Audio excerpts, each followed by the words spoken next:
মার কবরের পাশে গেলে কি হবে, বাবার কবরের পাশে গেলে কি হবে।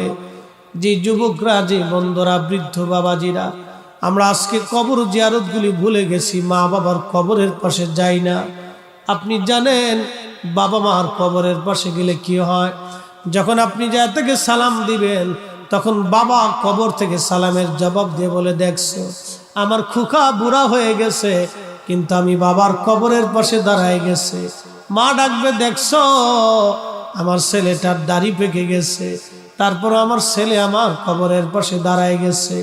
ওই সন্তানের জন্য বাবা মা তখন খুশি হতে থাকে। যখন সন্তান কবরের পাশে দাঁড়ায় কিছু জিয়ারত করে, বাবা মার জন্য দোয়া করে, তখন কবর থেকে বাবা মাও দোয়া করতে থাকে। একবার জোরে বলা যাবে কি সুবহানাল্লাহ। ওই কবর থেকে তারা চিনে, তারা দেখে। আপনি দেখেন না, আপনি চিনেন না, সেটা আপনার দোষ।